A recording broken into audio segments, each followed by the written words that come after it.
Enzo Recto, kalaban ang katiwalian at kasinungalingan, kakampi sa katotohanan at kabutihan.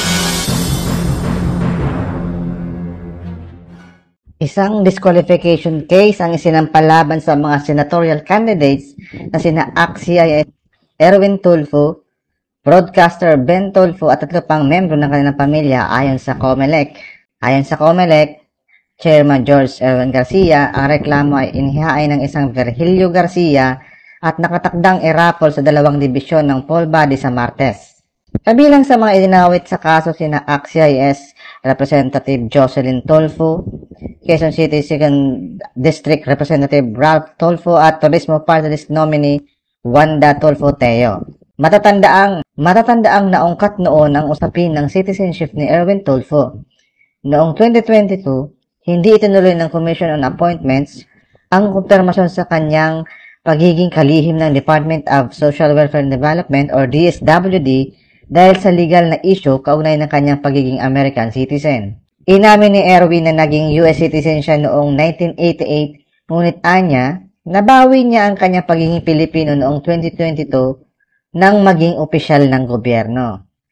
Ayon kay Garcia, hindi maaaring magdesisyon ang COMELEC sa eligibility ni Erwin bilang kandidato hanggat walang formal na kasong inihahain. Dagdag pa niya, ministerial lamang ang papel ng COMELEC sa pagtanggap ng COC at maaari lamang itong kumilos kung may naghain ng petisyon laban sa isang kandidato. Samantala, iginiit ni Erwin na ang pagsampa ng kaso at ang muling pagbuhay sa kanyang dating issue ay bunsod ng kanyang mataas na ranggo sa mga survey para sa 2025 senatorial race. Batay sa pinabagong Pulse Asia at Social Weather Station surveys, siya ang nangunguna sa listahan ng mga kandidato, habang si Ben Tulfo naman ay pasok din sa top 12. It is reported, and I think it is admitted by Mr. Tulfo, that he became an American citizen in 1988 and in fact served the U.S. Armed Forces. If this is so, then and this happened in 1988, if this is correct, then he lost his Philippine citizenship when he took his oath of allegiance to the American flag. Because at the time that this happened in 1988, according to the newspapers, in 1988, the law then was a Commonwealth Act which automatically which provides that the Philippine citizenship is lost once you become, you take an oath of allegiance to another country. In another country. Now, in 1996... Yung pwedeng dual? Oo. That's what I was Yung about pwedeng dual? Okay, sorry. As I said, at that time in 1988, the law was that when you acquire foreign citizenship, you lose Philippine citizenship automatically. All right, yes. I authored and passed the Dual Citizenship Act about 1996 or 1997. And in the law, I provided that those who lost their Philippine citizenship can reacquire their Philippine citizenship after they take an oath of allegiance to the Philippine flag. In other words, we changed the law to allow dual citizenship. Now, so that, as I would repeat, by taking an oath of allegiance to the Philippines, notwithstanding the fact that he lost his citizenship, then he reacquires Philippine citizenship and therefore is now a dual citizen. But that only happened after I passed the law in 1996 or 1997.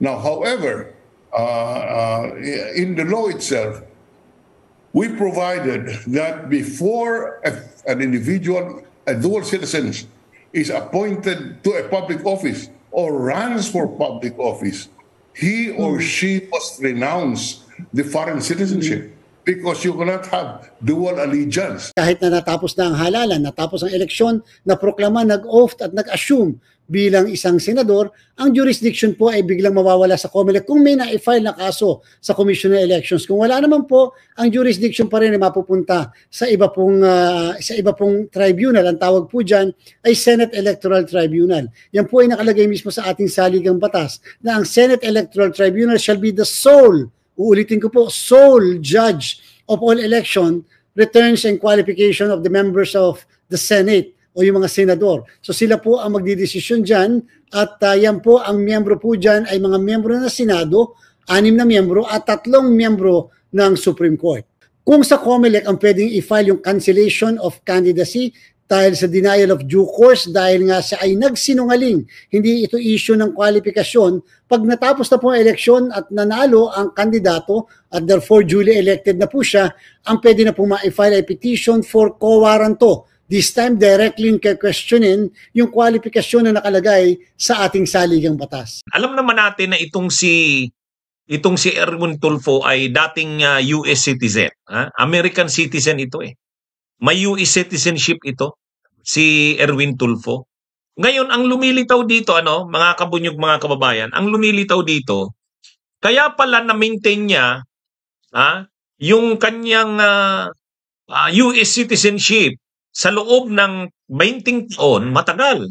Dahil gumamit siya ng fake na identity. Fake identity ang ginamit niya, mga kabunyog, mga kababayan. Kaya pala, napanatili niya ang kanyang US or American citizenship ng matagal na panahon. Kaya lang, nung bandang uli, ano bang fake identity ang ginamit niya? Eric Sylvester Tulfo. Yan daw yung ginamit na pangalan o fake identity ni Erwin Tulfo para mapanatili ng matagal ang kanyang US or American citizenship.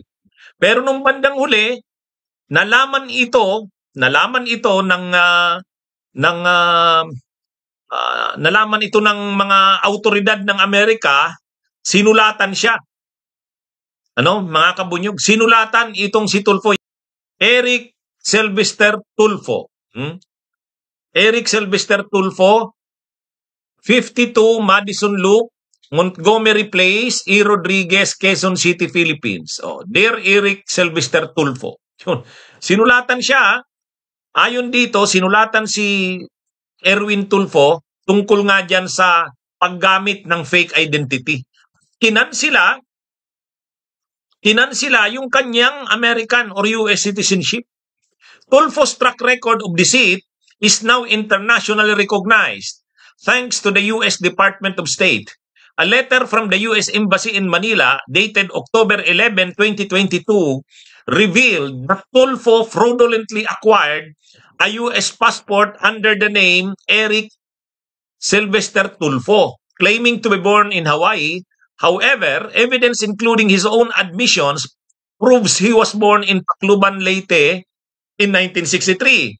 This is not just a clerical error or a simple misunderstanding. This is a calculated attempt to manipulate U.S. immigration laws and claim false identity. Tulfo's admission that he obtained his U.S. birth certificate fraudulently confirms his intent to deceive. The U.S. authorities revoked his passport, deeming it illegal and fraudulent. How can a man who has lied about his very identity, who has cheated an entire nation, have the audacity to represent the Filipino people in the Senate? Bunyog, bunyog, halikan na kasama ka. Bunyog, kapag buklod ay may pag-asa. Luzon, Visayas, Mindanao, isa ang pananaw. Sa bagong Pilipinas ang bunyog isisigaw. Bunyog.